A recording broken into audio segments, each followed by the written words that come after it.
How's everybody doing? Great to be learning with you on a Sunday. Super Bowl Sunday. Apparently the Chiefs didn't get the memo. I don't think anyone told them that the game began. Pretty boring game going on over there last I checked. So, let's do some beautiful Torah learning. Let's light up the darkness. Who's in the house? Yehudit in South Carolina. Yosef in Englewood, New Jersey. Guy in Ohio. Melissa in Great Neck. Yosef in Nevada. Bill in Mid-Missouri. Bella in Florida. Lucy in Minnesota. Joe in the Inland Empire. Karen in Northern California. Belle in Texas. Marjorie in Georgia. Alan in New York City. Spencer in Connecticut. Shandor in the Bronx. Thanks everybody for checking in. Some beautiful counter programming to the Super Bowl. It's a good page. Really interesting stuff. Not a short one. Let's dive in. Our daf is page 46 here in Tractate Sanhedrin, 24th volume of the Talmud. Continuing our discussion of Mishna number 6 here in chapter 6. Here we've been talking about this requirement that some of the people who are condemned to be executed by stoning, after they've been executed, their body, because the Torah says so, needs to be hung, like presented to the public, in other words, for a certain amount of time. But this is problematic for various reasons. Let's keep reading. Right near the top of 46a, the Mishnah teaches that according to the opinion of Rabbi Eliezer, the corpse of a man is hung facing the people, while the corpse of a woman is hung facing the tree. That's the minority opinion. Whereas the rabbis who overrule Rabbi Eliezer say that the corpse of a woman is not hung at all. And the Gemara asked, what is the reasoning behind the opinion of the rabbis? And the Gemara answers, as the verse states, and if a man has committed a sin worthy of death, then he is put to death, and you shall hang him on a tree, Deuteronomy 21:22, which teaches that you shall hang him on a tree after his death, but you shall not hang her on a tree after her death. And Rabbi Eliezer would respond that the inference to be drawn from this verse is that after his death, they hang him by himself without his clothing. So is he hung at all? Is there a difference between men and women? Are they dressed when they are hung? These are things that the rabbis and Rabbi Eliezer disagree about. The Gemara asks, and from where do the rabbis derive that the corpse of the executed man is hung without his clothing? The Gemara answers, yes, it is indeed so that they agree that the word him teaches that the corpse is hung, but his clothes are not. But the source of their ruling is the verse that states, and if a man has committed a sin, which indicates that a man is hung after he is put to death, but a woman is not hung after she is put to death. The Gemara asks, and as for Rabbi Eliezer, what does he learn from this clause of the verse? Quote, and if a man has committed a sin. So Reish Lakish says that clause of the verse serves to exclude a stubborn and rebellious son. Right? This very unusual commandment in the Torah, which as far as I know, has never been enforced in the whole history of the Torah. But it says that if parents have a child who is stubborn and rebellious and a glutton and a drunkard, to such an extent that is a person completely enslaved to his inclinations, the concern being that when he gets older and strong enough, he'll murder people. So better he should be executed first because he's going to be nothing but a murderer, an idolater, all bad things. And the parents should bring him to the elders and have him executed. Like I said, it's never happened. But we learn out certain laws from that provision in the Torah. So one of them is this. Right, what does he learn from this clause of the verse? And if a man has committed a sin, so Reish Lakish says that clause of the verse serves to exclude the stubborn and rebellious son, who according to the opinion of Rabbi Eliezer is not hung after he is executed because he is not a man, he's a child. And the Gemara raises a difficulty, but isn't it taught explicitly in a Baraisa? A stubborn and rebellious son is first stoned, and afterward his corpse is hung. This is the statement of Rabbi Eliezer. So rather, Rav Nachman Bar Yitzchak says that part of the verse comes to include a stubborn and rebellious son, that his corpse is also hung. And what is the reason for this? And the Gemara explains, as the verse states, quote, "And if a man has committed a sin, indicating that only the corpse of a man is hung, but not that of a child, thereby excluding a stubborn and rebellious son." And the word sin indicates that only the corpse of one who is put to death on account of a sin is hung, to the exclusion of a stubborn and rebellious son who is executed not because of a sin that he has already committed, but rather on account of what he is likely to do in the future, as I mentioned earlier. And this is an example of a restrictive expression following a restrictive expression.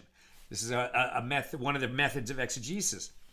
As both expressions indicate that a stubborn and rebellious son is not hung after he is put to death. And we have a hermeneutical principle that a restrictive expression following another restrictive expression actually comes to amplify the law and include additional cases. So there, in this case, it would serve to teach that the corpse of a stubborn and rebellious son is hung after he is put to death. My mouth is watering. Nina, if you're listening, please bring me a glass of water. Thank you. The Mishna teaches that Rabbi Eliezer said to the rabbis, "Did Shimon ben Shetach not hang in Ashkelon women?" Right, as a judge, he convicted them and sentenced them to execution. And did he not hang in Ashkelon women who were found guilty of witchcraft? And the rabbis replied that no proof can be brought from there, since he hanged 80 women on a single day, which clearly indicates that this was an extraordinary measure and therefore cannot serve as a precedent for normative halacha. So Rav Chisda says they taught that one court may not judge two capital cases on one day, only when the two cases involve two different modes of execution. But when the two cases involve only one mode of execution, thank you so much, honey. But when they involve only one mode of execution, the court may in fact judge them on the same day. So the Gemara raises a difficulty. But the incident relating to Shimon ben Shetach involved only one mode of execution, as all the women, all these witches, sorcerers, were accused of witchcraft, and yet the rabbis said to him that the court may not judge them on one day. Baruch atah Adonai Eloheinu melech haolam shakol nivaro.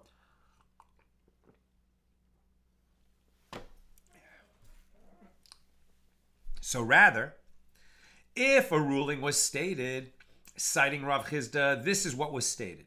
They taught that one court may not judge two capital cases on one day, only when the two cases involving one mode of execution are similar to two cases involving two different modes of execution. What would the circumstances of such a situation be?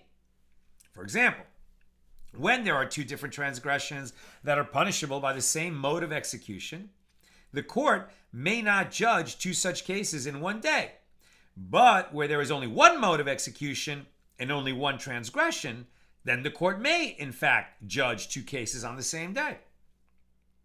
Rav Ada bar Ahava raises an objection from a baraisa that states, the same court may not judge two people charged with capital transgressions on one day. Not even an adulterer and an adulteress. Now, they committed the same crime. They committed it together.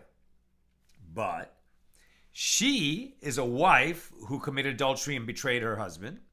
He is a unmarried man who seduced this married woman.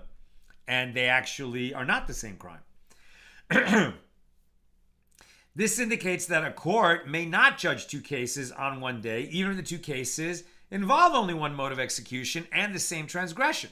Rav Chisda interpreted the baraisa as referring to a case of adultery involving the daughter of a priest and the man with whom she engaged in intercourse, as the daughter of a priest is liable to receive death by burning, while the man is liable to receive death by stoning if the woman was betrothed to another man, or strangulation if she was married to another man.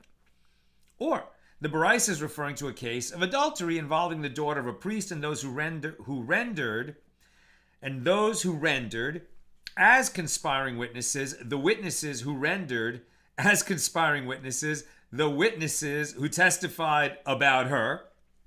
Crazy set of circumstances, but what you're getting at is where you might have the same crime and the same mode of execution, right? There's 4 kinds of death penalties in terms of how the people are executed. But where it's still not the same crime, and the question being asked is, can you try multiple capital cases if it's the same crime and the same death penalty? Can you do multiple capital cases in the same court on the same day? And they're finding circumstances where it sounds like you would be able to, but you can't. Now, it is taught in a Baraisa that Rabbi Eliezer ben Yaakov says, I heard that the court may administer lashes and capital punishment even when not required by Torah law. So what would that mean? So even though the Torah does not specify, you're not going to apply capital punishment. But for a crime where the court does not specify lashes for violating a prohibition, nevertheless, the sages might create a decree, and then people who violate that decree would be subject to lashes. So let's see if it's that. Right? It's Torah Baraisa, Rabbi Eliezer ben Yaakov says, I heard that the court may administer lashes and capital punishment even when not required by Torah law. And they may not administer these punishments with the intention of violating the statement of the Torah, i.e., to disregard the punishment stated in the Torah and administer a different punishment. Rather, what the court may do is administer these punishments to erect a fence around the Torah so that people will fear sinning. Right? So the sages can pass a decree that says something people are doing, you can't do this. Because if you do that, you will come to violate a Torah prohibition. So we create a decree, that wasn't a Torah law, it's a rabbinic law to protect people from coming to violate the Torah law. And if people violate the rabbinic decree, the sages can impose lashes upon them. And an incident occurred involving one who rode a horse on Shabbos during the days of the Greeks. And they brought him to court and stoned him, not because he deserved that punishment, as riding a horse on Shabbos is forbidden only by rabbinic decree, but rather because the hour required it, as people had become so lax in their observance of Shabbos, and therefore it became necessary to impose the severe punishment for a relatively minor offense to make an example and get the people on track. Is this so that the sages can have more power over the people? If more people are pious, the sages will have more power? No, that's not the reason. That's what a skeptic would say. But God gave us the Torah at Mount Sinai. God told us that the Jewish people are obligated in all these commandments. And when the Jewish people, when enough of them turn their back on the Torah, terrible things happen to the Jewish people over and over and over and over again in history. So when the sages are trying to get more Jews to be Torah observant, okay, that protects all Jewish people, including the people who were previously not observant. That's what they're trying to do. Another incident occurred involving a man who engaged in intercourse with his wife in public under a fig tree. Nice detail. Under a fig tree. Okay, so married couple sporting outside. And they brought him to court and flogged him. Not because that punishment was fitting for him, as such conduct is not forbidden by Torah law. And the Torah does not expressly say a man and woman should keep their marital relations behind closed doors. But because the hour required it, people had become remiss in matters of modesty. Therefore, stringent measures had to be taken to rectify the situation. If people are becoming so flagrant in their displays, public, and how they're walking around half naked and then actually fornicating outdoors. Okay, well, these two are married. But before long, you have mixing and matching of people who are not married to each other. And then you're going to be having death penalty offenses all over the place and creating mamzerim, tragedy for the Jewish people. So they took action to make an example of this guy. Not the typical thing. And that concludes our discussion of Mishnah number 6. Mishnah 7. How do they hang the corpse of one who was put to death by stoning? Okay. He was put to death by stoning, and then they hang the corpse afterward. Do they hang him on a gallows? No. What does it mean to hang a corpse after the execution? They sink a post into the earth with a piece of wood jutting out near the top, forming a T-shaped structure. And the court appointee then places the dead man's 2 hands, one upon the other, ties them, and hangs him by his hands. And here's a photograph from I guess it's probably like a Greek or Roman statue. It gives you a little bit of a sense, right? The guy's dead, his hands are tied, and they kind of hang him up on a post. It's basically like a tree, a trunk of a tree with some branches that stick out, and they hang him on that. It's not a tree that's still planted in the ground. It's a post that's taken from a tree and now, inserted into the ground, as we shall see momentarily. So they sink a post into the earth with a piece of wood jutting out, forming this T-shaped structure, and the court appointee places the dead man's 2 hands, one upon the other, ties him and hangs him by his hands. And Rabbi Yosef says the post is not sunk into the ground. Rather, it leans against a wall, and he hangs the corpse on it the way that butchers do with meat. The dead man hangs there for only a very short time, and then they immediately untie him. And if he was left hanging overnight, a prohibition is transgressed. As it is stated, quote, his body shall not remain all night upon the tree, but you shall bury him that day. For he that is hung is a curse of God. Deuteronomy 21:23. That is to say, were the corpse left hanging on the tree overnight, people would ask, for what reason was this one hung after he was put to death? And they would be answered, because he blessed God. That is a euphemism for one who committed blasphemy, one who cursed God. And therefore, the name of heaven would be desecrated were the dead man's corpse to remain hanging, reminding everybody of his transgression. Right? So it's interesting, both for the sake of the dignity of the body, even the condemned criminal who was executed, we're not going to degrade him more than is necessary. So he's going to get hung after he's executed because the Torah says to do it, but he's basically going to go up and we're going to take him down. And then he needs to be buried that day. Why does he need to be buried that day? Well, one reason is because we bury anybody. Anybody needs to be buried. But also because since he committed the crime of cursing God's name, well, then everyone will be reminded that somebody cursed God's name. And we don't want to keep reminding people of that. Rabbi Meir said, the phrase, for he that is hung is a curse of God, kilelat, curse of God, should be understood as follows. When a man suffers in the wake of his sin, what expression does the Shekhinah use? Right? So the divine presence. So very interesting. Here, they're going to talk about God's emotions. Now, it's very dangerous sort of territory. You never want to anthropomorphize God. We don't want to project onto God our needs and feelings and the way that we operate. And anytime we do that about God, we're wrong because we can't fathom God in any way, shape, or form. And there is no form to God, right? We're in God. The whole world is in God. God is infinite. But we do know from the Torah and other areas in Tanakh, in the Hebrew Bible, that God has told us that God experiences emotions. God is so humble as to tell us that our behavior can either please God or anger God. It's a crazy thing. How can we, who are finite, have any effect on God who is infinite? It's because God cares about us, right? And so the same way a parent can be frustrated with a child, God has told us that God gets frustrated with us. So now let's read a little bit more.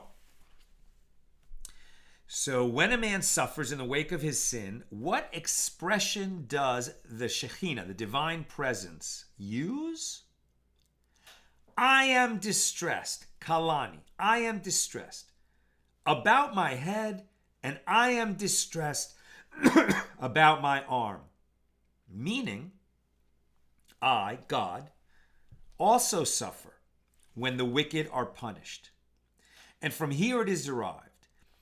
If God suffers such distress over the blood of the wicked that is spilled, even though they justly deserve their punishment, Kal v'chomer, how much more so does God suffer distress over the blood of the righteous? And the sages said not only this, that an executed transgressor must be buried on the same day that he is killed, but they said that anyone who leaves his deceased relative overnight without burying him transgresses a prohibition. But if he left the deceased overnight for the sake of the honor of the deceased, for example, to bring a coffin or shrouds for the burial of the deceased, then the relative does not transgress the prohibition against leaving him unburied overnight. Okay, so we're on page 46b. We're about to be on 46b. On 46a for another moment.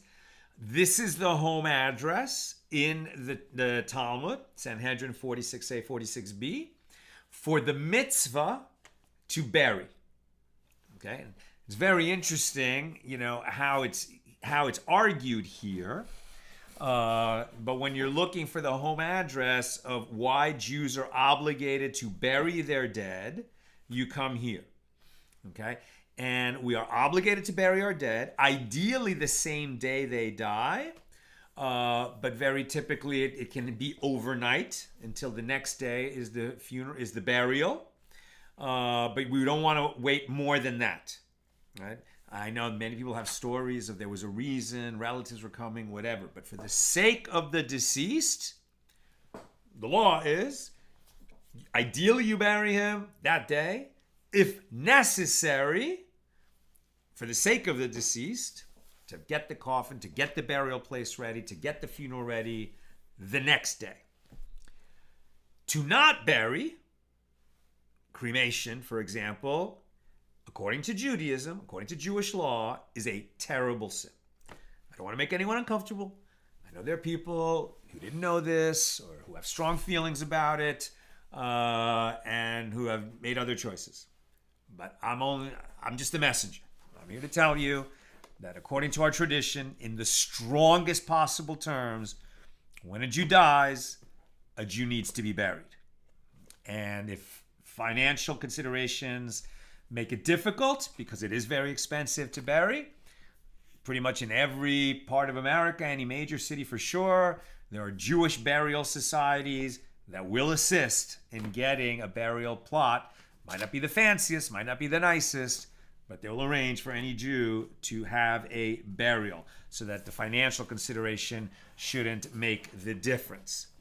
All right, we're going to read more about it, but the bottom line, simply put, the body is a vessel that becomes holy because it carries the soul through this world for the length of the life of the person, who lived that life. And the soul, every soul is holy. And so when the soul leaves, the body needs to be buried properly in the same way that a Torah scroll that becomes disqualified and can't be used as a Torah scroll anymore, but it has tremendous holiness. It's a Torah scroll. We don't burn it and we don't throw it in the trash. We bury it. Same with holy books. And if so for books, how much more so for a human? Other traditions may have different beliefs, but that is what we believe. Okay. So we start with, it's a given that you have to bury, and it's a transgression to leave it overnight, unless you're leaving it overnight until the next day for the burial. only for the sake of the honor of the deceased, so you can give him a proper burial. Now, after the executed, and this is even for a criminal who was executed, we bury. How much more a non-criminal? After the executed transgressor is taken down, he is buried. And they would not bury him in his ancestral burial plot. Rather, 2 graveyards were established for the burial of those executed by the court. One for those who were killed by decapitation or strangled, and the other one for those who were stoned or burned. Once the flesh of the deceased had decomposed, they would gather his bones and bury them in their proper place in his ancestral burial plot. And soon after the execution, the relatives of the executed transgressor would come and inquire about the welfare of the judges and about the welfare of the witnesses, as if to say, we hold no grudge against you, as you judged a true judgment. A relative was a criminal. What can we do?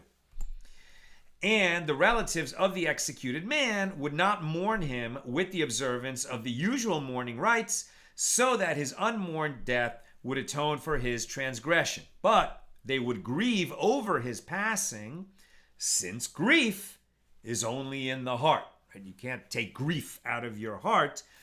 So even though they wouldn't have formal mourning for somebody who was condemned to be executed and was executed, still they would bury him and the relatives would grieve. Now, page 46b, that was the Mishnah, Mishnah number 7, now the Gemara. The sages taught in a Baraisa, were it stated, and if a man has committed a sin worthy of death, you shall hang him on a tree, I would have said that first they hang him and only afterward they put him to death, the way the Gentile government does, where they do execution by hanging. Therefore, the verse states, quote, and if a man has committed a sin worthy of death and he is put to death, and you shall hang him on a tree. Meaning he's already been executed when you hang him on the tree. Deuteronomy 21:22, teaching that first they put him to death and only afterward they hang him. How so? They delay the verdict until it is near to sunset. And then they conclude his judgment and they put him to death. And immediately afterward hang him. And one ties him to the hanging post and another immediately unties him in order to fulfill the commandment of hanging the corpse of the executed transgressor. So there is a requirement that we hang this one who was stoned, for example, but like they put him on the tree and then they take him off. He's literally hanging there for a few seconds in order to fulfill this mitzvah. But we don't want that corpse paraded around. It's not like, where you see movies and Conan the Barbarian and Romans, who would hang dead bodies all over the place to scare the population and tell them, hey, we're big and bad and powerful. And if you cross us, you're going to end up dead like these bodies that we're leaving to make an example of them. They never did that. There's a mitzvah to hang the corpse after execution, and they fulfill that by hanging him for a moment. He's up, he's down. That's it. That was the hanging that they're talking about. The sages taught from the verse, quote, and you shall hang him on a tree, I would derive that the body may be hung either on a tree that has been detached from the ground or on one that is still attached to the ground. Therefore, the verse states, his body shall not remain all night upon the tree, but you shall bury him. Kavor tikbarenu, that day. Deuteronomy 21:23. Based on this doubled verb for emphasis, but where the tense changes, what do we learn? It is derived that not only must the transgressor's body be buried, but the tree on which it is hung must also be buried. As the verse employs the same term to instruct that both must be buried, the verse teaches that the corpse must be hung on a tree that has already been detached from the ground, not a tree that's still in the ground, just a piece of wood that came from a tree. We make a post out of it, hang them there for a few seconds, and then we're going to bury the body and this post.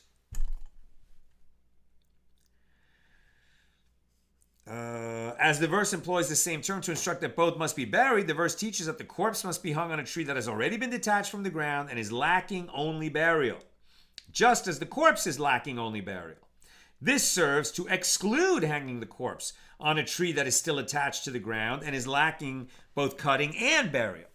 Rabbi Yosef says the tree upon which the corpse is hung is not sunk into the ground, rather it is leaned against a wall to make this whole thing quicker, as the verse teaches that the tree must be lacking only burial. And this serves to exclude hanging the corpse on a tree that is lacking both detachment, chopping it down, and bearing the wood. And the rabbis say detaching from the ground a tree that has already been cut down and was later sunk back into the ground is nothing, meaning it's insignificant. You don't have to lean it against the wall. You can put the post in the ground, hang it for a few moments, then pull the post out of the ground, bury the body and the post.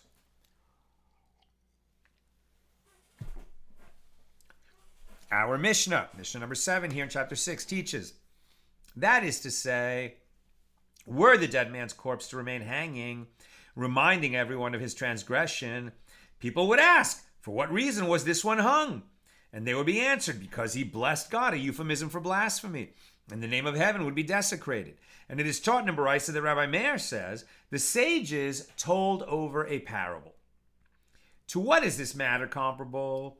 It is comparable to two brothers who were twins and lived in the same city. One was appointed king. That's already a fascinating concept. So there were two twins, and just for the sake of the parable, one of them was appointed the king. So right away, it's like, oh, king. It's not necessarily the right of heredity. You know, who can be a king? Only the son of a king. King is like the top spot. There's different paths to become the leader of a nation, even in the ancient world. Okay, so one of these two twins was appointed the king, while the other one went out to engage in banditry.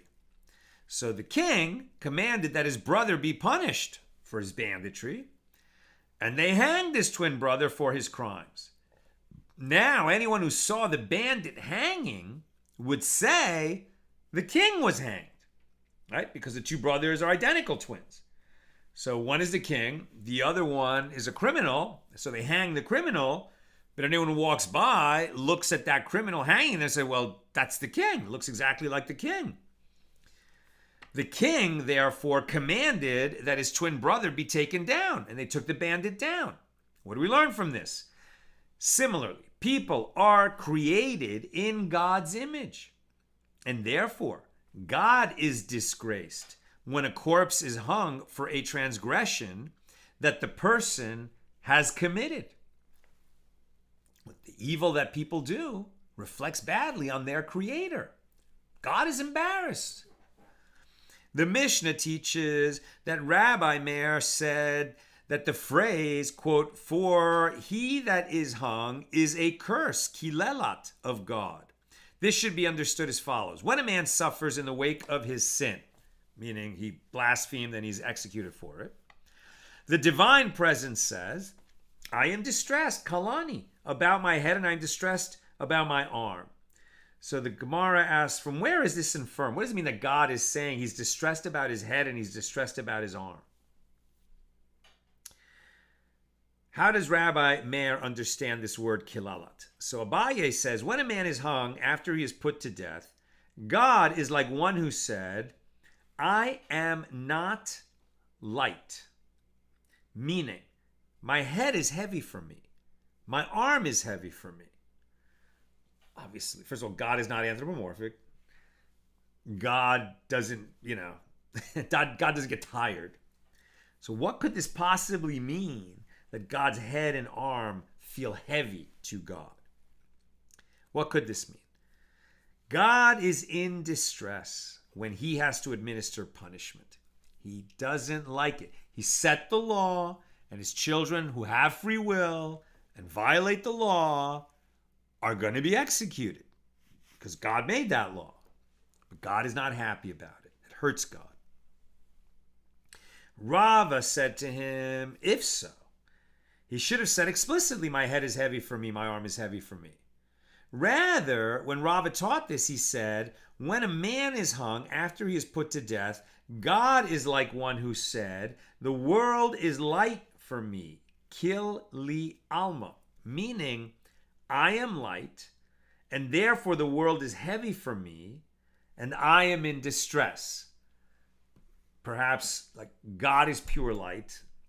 God can see everything. Somebody who can absolutely see everything. is naturally not going to sin because he sees all the consequence. Like if we had the vision and perspective of God, we wouldn't sin either. We can't be that. But since God sees all the ramifications and all the harm that a person who comes to be executed, harm not just for himself, but the person he victimized, the damage that he does to his community and to his children, etc., all of it God is aware of, and it distresses God. The Gemara asks, this word, kilalat, is needed for what it itself teaches, namely that a blasphemer is hung after he has been stoned. How then can it be interpreted as alluding to God's distress at the death of a transgressor? The Gemara answers, if so, the verse should have stated one who curses, mikalo. What is the meaning of kilalat? It serves to teach the statement taught by Rabbi Meir. And the Gemara asks, if so, say perhaps that the entire verse comes for this purpose, to underscore the dignity of the transgressor who was created in God's image, rather than to teach the law governing a blasphemer. And the Gemara responds, if so, the verse would have stated lightness, kilat. What is the meaning of kilelat? Conclude two conclusions from it. Conclude that the blasphemer is hung after he has been stoned, as we have already derived, and conclude from it that God is distressed even at the death of a transgressor, and how much more so at the death of the righteous. New subject. The Mishnah teaches that everyone, not only an executed transgressor, must be buried on the day of his death, if that is at all possible.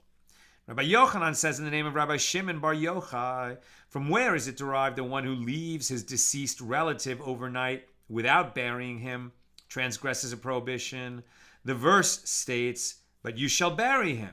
Kavor tikbarenu. Kavor, like kever, right? Kever is a grave. Kavura is burial, right? So kavor, that same root, tikbarenu, right? So bury, you shall surely bury. But you shall bury him.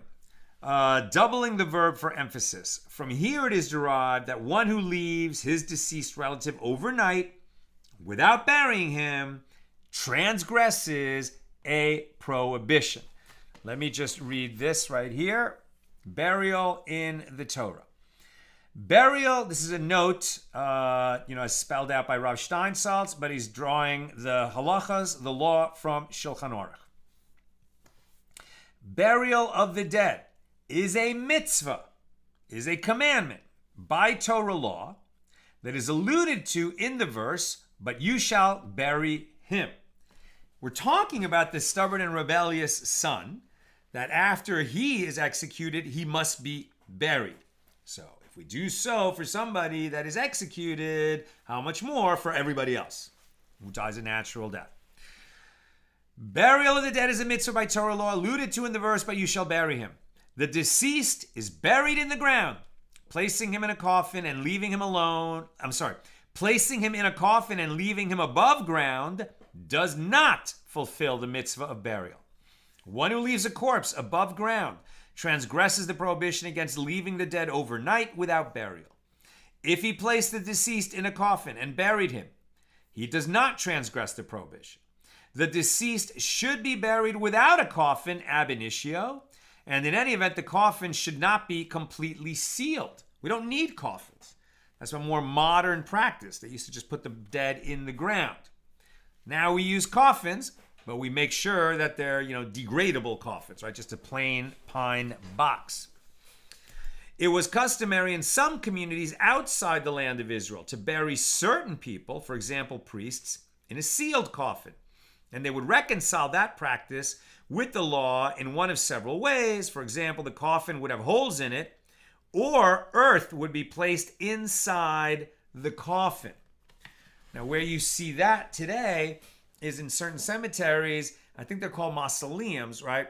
Where you have kind of above ground chambers, right? Kind of like often looks like sort of a marble building. And, it's almost like little burial crypts are built into it. And they're stacked, right? And the coffins go into these above ground chambers. Now that would violate this law, except that they will put dirt in there, which then, as we just saw, will technically fulfill that requirement. And it is, at least according to some opinions, it is appropriate. Burial in the ground is better. But these mausoleums don't violate the law if it's done properly. But, cremation or other things, no good. No good. There was, at the time of the ancients, these crypts, like actual caves, right? But they're in the ground.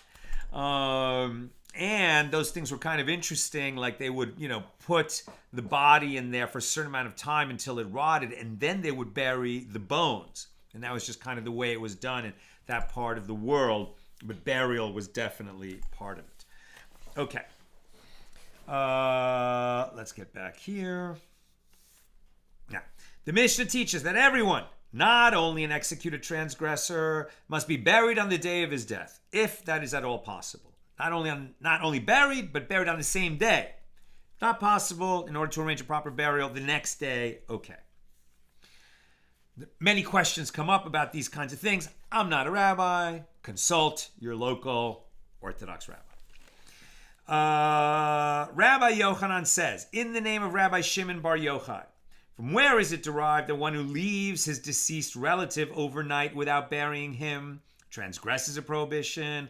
The verse states, but you shall bury him, kavor tikbarenu, from Deuteronomy 21:23. We're going to keep coming back to that verse. Doubling the verb for emphasis. From here it is derived that one who leaves his deceased relative overnight without burying him transgresses a prohibition. There are those who say that Rabbi Yochanan says, in the name of Rabbi Shimon bar Yochai, from where in the Torah is there a hint to the mitzvah of burial? This is the law, and it is by Torah law. But does the Torah say, you shall bury your dead? All your dead shall be buried. It only alludes to the fact that even the rebellious son must be buried. But does it just spell out that you need to bury your dead? No. The rabbis are now going to derive it from this, right? That if you even have to bury the rebellious son, how much more for everybody else? But it's not spelled out explicitly. And so now they're going searching for that. How do we know exactly? The verse states, but you shall bury him, kavor tikbarenu, doubling the verb for emphasis. From here, there is a hint to the mitzvah of burial in the Torah. The Gemara relates, King Shapur, the monarch of Persia, right? Bavel, the Babylonian Jewish community, was in Persia, was in the empire of Persia. So King Shapur was the emperor of Persia. And he had a relationship with the exilarch, right, and the leaders of the Jewish community. They had the ear of the king, of the emperor, monarch, whatever he was called. King Shapur, the monarch of Persia, once said to Rav Chama, from where in the Torah, interesting, King Shapur asking about the Torah, from where in the Torah is there a hint to the mitzvah of burial? Now, this was not just an intellectual exercise. The Persians in this period had very different beliefs than the Jews. They did not bury bodies because they felt that a dead body pollutes the earth. They didn't want bodies in the earth. No Persian bodies went into the earth. And they were barely tolerating that the Jews would do it. So he wanted to know from the leaders of the Jewish community, excuse me, could you tell me why you need to bury your dead? Why is that so important to you? By the way, this kind of, cultural difference exists today. Chabad in Japan, there's a Chabad there. I think there's a few. And there's Jewish communities there. But my understanding, please correct me if I'm wrong, my understanding is that in Japan, they don't bury. That's not done. And it's very problematic that if a Jew dies, they want to be buried. They can't be buried in Japan. So they got to get a permit to transport the body out of Japan so that it can be buried elsewhere. Big problems. Okay. So King Shapur, again, not just asking for fun. He says, from where in the Torah is there a hint to the mitzvah of burial? What proof is there that the dead must be buried and not treated in some other manner? Rav Chama was silent and said nothing to him, as he could not find a definitive source in the Torah. Rav Acha bar Yaakov said, the world has been handed over to the foolish. As Rav Chama should have said to King Shapur that the mitzvah of burial is derived from our verse, but you shall bury him. Deuteronomy 21:23. And the Gemara explains, in that case, King Shapur could have replied that that verse merely proves that a coffin should be made for the deceased so that he can be placed in it, not that the deceased should be buried in the ground, as the verse could be understood as instructing that the corpse be placed in some sort of receptacle, not necessarily the ground. The Gemara challenges, well, Rav Chama should have still claimed that the mitzvah of burial is derived from the doubled verb, you shall bury him. Bury, you shall bury, right? Kavur tikberenu. And the Gemara answers, well, in that case, King Shapur could have replied that he does not learn anything from a doubled verb, which seems to be merely a stylistic choice and not the source of a new halacha. He doesn't hold by the oral tradition, I suppose. He doesn't hold by our sages, but we do.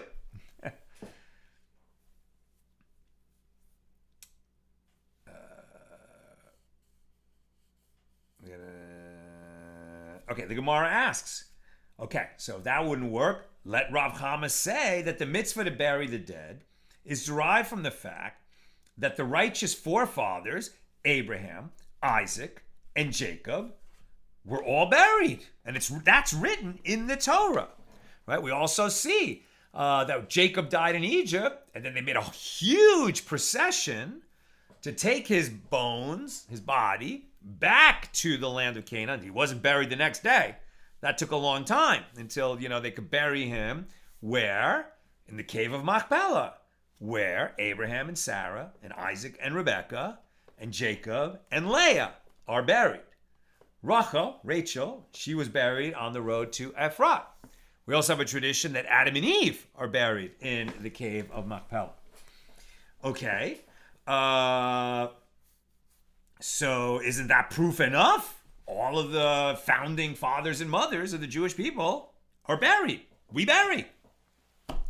Isn't that proof? Are buried. The Gemara answers, well, King Shapur could have said that this was merely a custom of the time, but not a commandment from God. The Gemara asks, Rav Chama could have derived the mitzvah from the fact that the Holy One, blessed be He, buried Moses personally, right? The tradition says God didn't want the grave of Moses, the ultimate prophet, the ultimate lawgiver, to be known. We don't know where Moses is buried, right? Because when Moses was taken, he wasn't allowed to enter the promised land because of the incident of striking the rock, etc. And so when the time came for Moses to die, he gave the authority over to Joshua, and then he went off with God alone, and God did the ultimate mace mitzvah, right? The true kindness. God buried Moses. No human knows where Moses is buried, but God buried Moses. So what more evidence do you need? When God had the opportunity to take care of the remains of a Jew, he buried him. So clearly we bury. Gemara answers, King Shapur could have still have said that God acted in this manner in order not to deviate from the general custom. But this does not prove that burying the dead is a mitzvah. They're really pushing it, right? So the Gemara suggests, come in here a proof that burying the dead is a mitzvah. As the prophet Ahijah, the Shilonite, said about Abijah, the son of Yerovam, and all Israel shall eulogize him and bury him. 1 Kings 14:13. The Gemara answers, from here too, there is no proof, as they may have buried Abijah in order not to deviate from the general custom of the world, and not because they were required to do so. Okay, most people bury, most people have always buried. Doesn't mean God requires us to bury, according to this argument. So the Gemara tries again. Jeremiah pronounced a curse upon the wicked, saying that because they are wicked, they shall not be eulogized, nor shall they be buried, but they shall be as dung upon the face of the earth. Jeremiah 16:4, which proves that when no curse has been pronounced on a person, he should be buried. And the Gemara rejects this proof. Here too, there is no proof that it is a mitzvah to bury the dead, as Jeremiah cursed the wicked, saying that they would deviate from the general custom and not be buried. And due to all these difficulties, Rav Chama was unable to adduce incontrovertible proof that there is a mitzvah to bury the dead.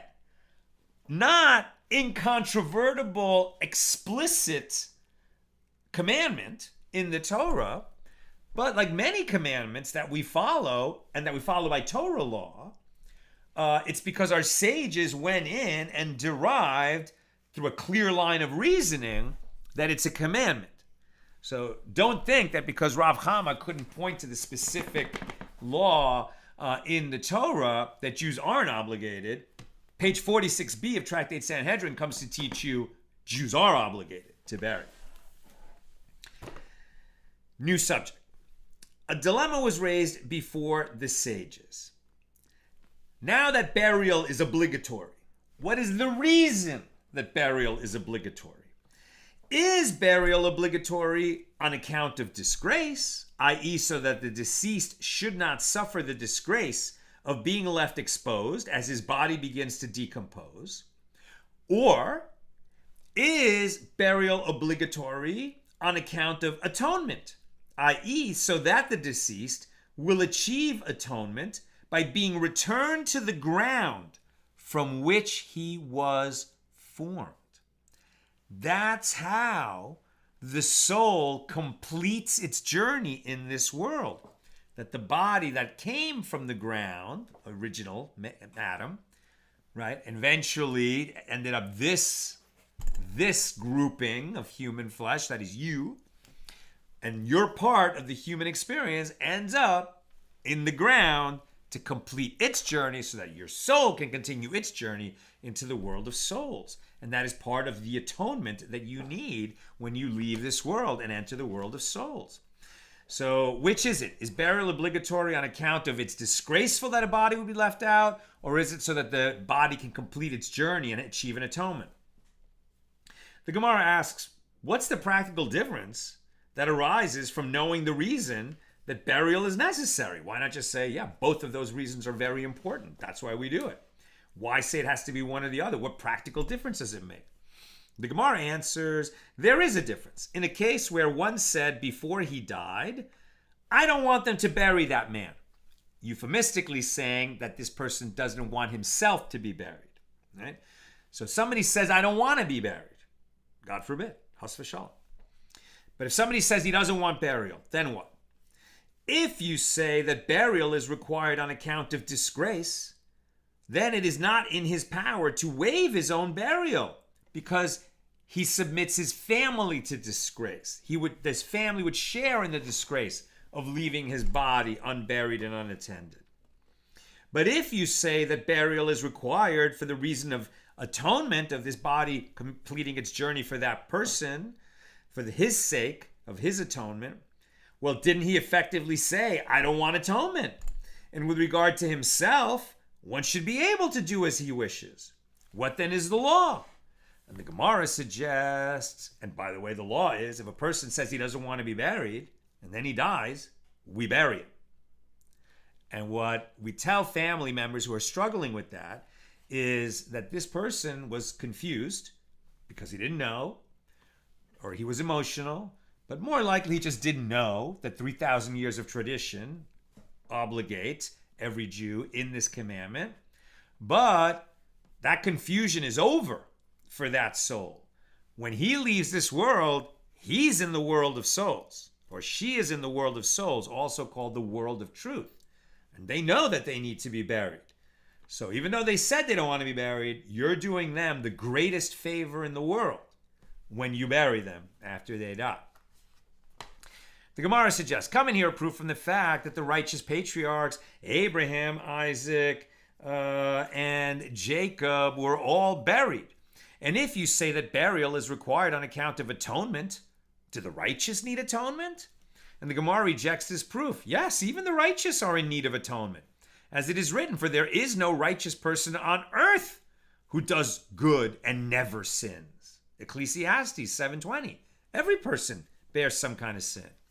And so even the righteous need atonement for the few sins that they committed over the course of their lifetimes.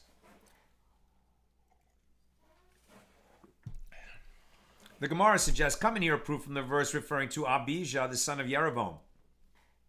And all Israel shall eulogize him and bury him, for he alone of Yerovam shall come to the grave. 1 Kings 14:13. And if you say that burial is required so that the deceased should achieve atonement, well, these two, Yerovam's other sons, should also be buried so that they should achieve atonement.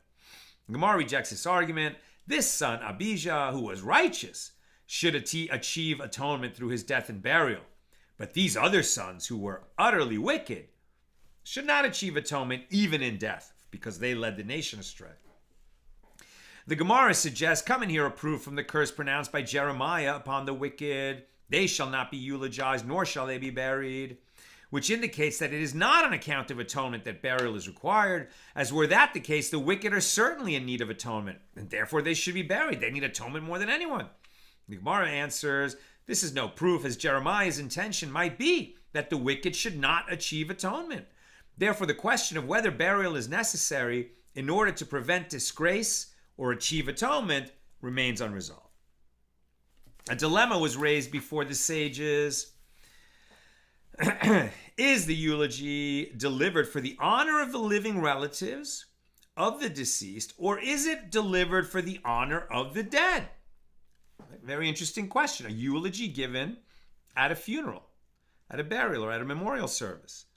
For whose benefit is it? Is it for the benefit of the deceased, or is it for the benefit of the relatives to hear, wonderful things about their departed relative? The Gemara asks, what is the practical difference between these two possible reasons? Either way, we have to eulogize. The Gemara answers, there is a difference in a case where one said before he died, do not eulogize. Right? Somebody said they don't want to be eulogized.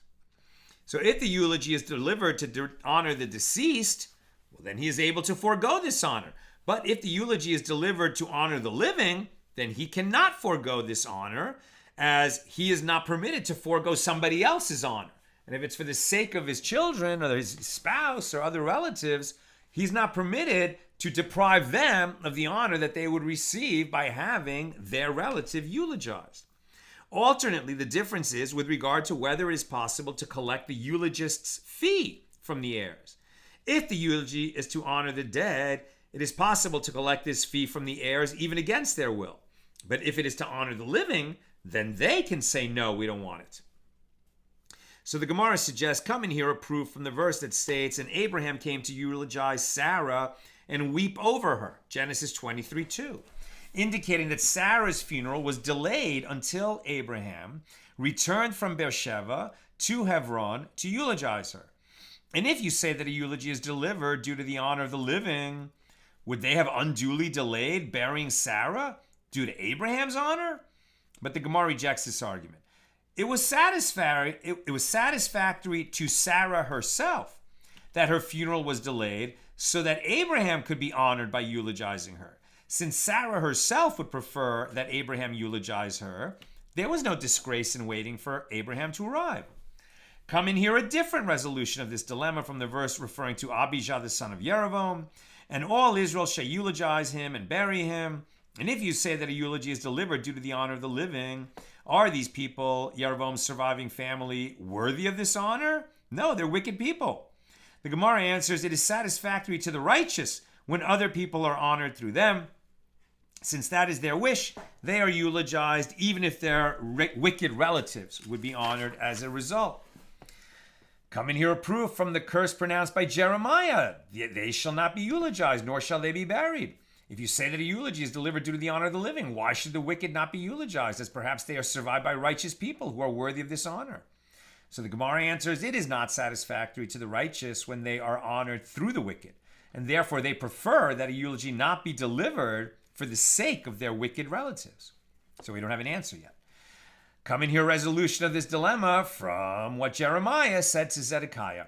You shall die in peace, and with the burnings of your fathers, the former kings that were before you, so shall they make a burning for you, and they will eulogize you, saying, Ah, Master. Jeremiah 34:5. And if you would say that a eulogy is delivered due to the honor of the living relatives of the deceased, what difference does it make to him if he is eulogized? The Gemara answers, it is possible that a eulogy is to honor the living, and this is what Jeremiah is saying to Zedekiah, enjoy the thought that Israel shall be honored through you at your funeral as they were honored through your ancestors at their funerals. I know it's long, but these are just long pages. We are at the top of page 47a. Just going to go a little further before we stop, but get your questions and comments in. Come in here a proof from that which was taught with regard to the verse. In his eyes, a vile person is despised, but he honors them that fear the Lord. Psalm 15:4. And this is referring to King Chizkiyahu, the king of Judea, who dragged the bones of his father, Achaz, who was evil, on a bier made of ropes, and he did not bury Achaz in a manner befitting a king in order to disgrace him for his sinful conduct. And if the eulogy and other funeral rites are meant to honor the living, what is the reason that he acted this way in a manner that brought disgrace upon himself and all of the Jewish people? And the Gemara answers, Chizkiyahu did this so that his father would achieve atonement for his sins through this disgrace. The Gemara asks, can it be that for his father's atonement they would defer the honor of all of Israel, who would have been honored by a proper eulogy for their late king? The problem is their late king was a wicked king. The Gemara answers, it was satisfactory to the people of Israel themselves to forego their honor for him in order that their former king achieve atonement for his sins. The Gemara suggests, come in here a proof from a Baraisa. Before he died, Rabbi Yehuda Hanasi, Rebbe, said to his disciples, do not eulogize me in the small towns that you pass as you take my body out for burial, but eulogize me only in the larger cities. And if you say that a eulogy is delivered in honor of the living, what difference does it make to him if he is eulogized also in the smaller towns?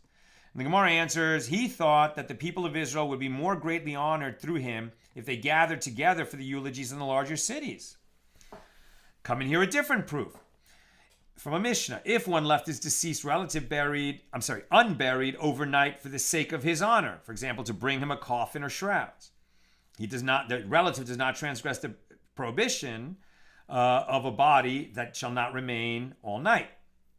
Now what? Is it not referring to the honor of the deceased? The Gemara answers, no, it is referring to the honor of the living relatives of the deceased. Obviously, every time, in every example, this is why we can't make the distinction.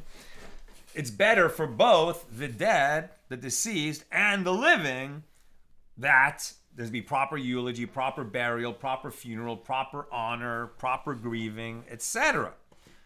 So how can you say it's more for one than the other? The Gemara asks, but can it be due to the honor of the living? They allow the deceased to remain unburied overnight?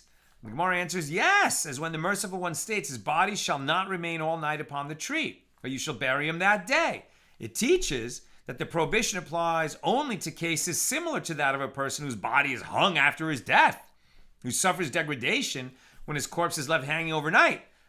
But here, since the deceased is a regular person, not a criminal, who does not suffer degradation when the funeral is delayed, as the delay is in order that the burial will be performed with greater dignity, there is no violation of that prohibition, and he may be left unburied overnight for his own honor, for the sake of his own honor. And the Gemara suggests, come in here a proof from a Baraisa, if one left his deceased relative unburied overnight for the sake of his honor, for example, in order to assemble the people from the neighboring towns for the funeral, or to bring him professional lamenters, or to bring him a coffin or shrouds, so the relative does not transgress the prohibition of his body shall not remain all night, as anyone who acts in such a manner does so only for the sake of honoring the dead. And this indicates that the eulogy and other funeral rites are performed for the sake of the deceased.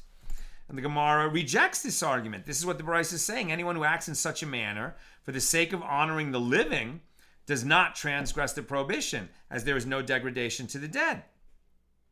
And finally, coming here a proof from a Baraisa, Rabbi Nassan says, it is a good sign for the deceased when he is punished after his death and does not receive an honorable burial or eulogy, as his lack of honor brings him atonement for his sins.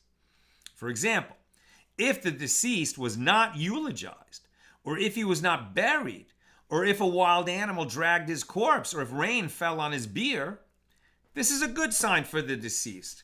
And learn from the Baraisa that a eulogy is delivered for the honor of the dead, so that when he is deprived of this honor, he achieves atonement for his sins. And the Gemara affirms, learn from the Baraisa that this is so.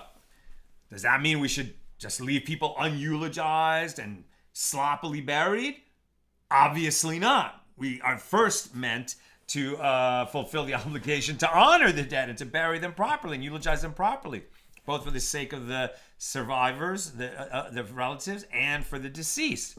But if conditions, create a situation where something goes wrong, then we should console ourselves that actually is helping that person along. Somehow God arranged those circumstances so that they would have an extra atonement that would help them on their way in the next world. Questions. Bell, does the section referring to the rebellious son explicitly state that the son is a child? A son remains a son even after he meets majority. Great question. I had the same thought. I wonder why. They seem to be indicating that when it is done at a young age, but we will be coming to that in about 23, 24 pages, and we'll learn more about it. Joseph, just to make sure I understand, the rebellious son is predicted to never humble himself or repent and just gets excessively worse, so we execute him preemptively. Correct. And then you said, though this has never been enacted, exactly. It has never been enacted. And it's so interesting that there's a law there that God knew, because God knows everything, that it would never be enacted. So why did God put it in the Torah? Because there are things that we learn from it. Right? So for the rebellious son and all the crazy conditions required to execute him, we would execute someone preemptively. Meaning, no one else do we execute preemptively. Right? And even that one gets buried, and therefore everyone else gets buried, and maybe there's other lessons too. Wayne, God is immutable and therefore cannot suffer. If he does suffer, then he's not immutable and therefore not God. Yeah, but who are we to place a condition on God? That's a mistake. You can't say that you have a definition of God, which means that God is less perfect than we'd like him to be.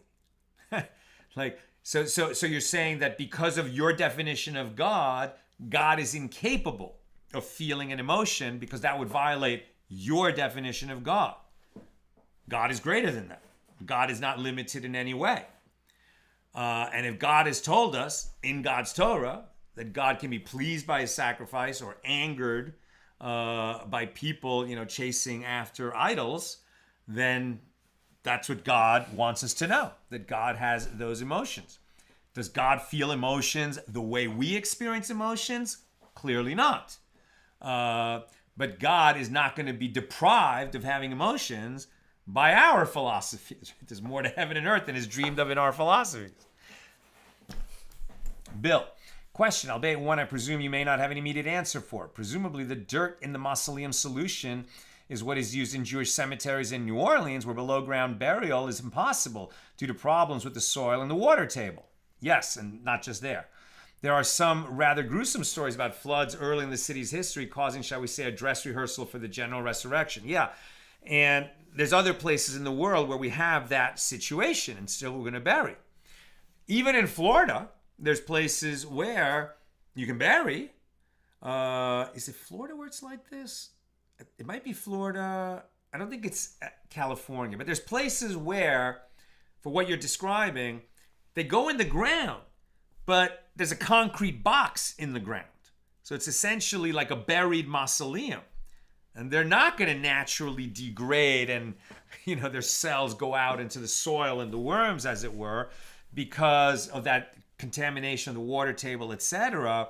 And that's why it's so important that in that concrete box that's in the ground, dirt goes into it. So that would be, obviously there's a lot more technicalities than that, but that's my understanding. And finally, Joe, when someone dies and cannot be buried on the same day, There are people who stay with the body until it is buried. Exactly. The Chevra Kadisha will provide a shomer. And they spend the time reading Psalms aloud. Are there specific Psalms that are read? I don't know. I imagine there are. I don't know. Is it a particular list of Psalms, or they just simply go through the whole book of Psalms? I mean, that person, what incredible holy work. The members of the Chevra Kadisha, right? The holy friendship, the holy society that takes care of the dead. It's incredibly holy work, right? Because it's the mitzvah shel emes, the true mitzvah, the true kindness, or the chesed shel emes, the true kindness, because it's a favor that can never be returned. It's something you do for the dead in that way, but so that the body will not be left unattended. Yeah, somebody sits with the Jewish body that's awaiting overnight until burial the next day, and somebody sits beside that body reading Psalms to the person, to the corpse, all night long. Incredible work. And I remember, when my mom passed, and we had that situation, and then at the funeral, he was there. This man who was there the whole night with my mom, and I was like so grateful, and just want to thank him and talk to him. But at that point, he was ready to go home, and he didn't want to be thanked because he was doing that chesed shel emes. And it's almost like part of it to not be thanked, so like he accepted, our sincerest thanks, and we donated money to that organization, but the person was so humble. I mean, it was really just incredible, beautiful work. That's what I've got for us today, and with God's help, we'll be together again tomorrow, Monday, at the regular Monday time, 6 p.m. Pacific. Have a good night.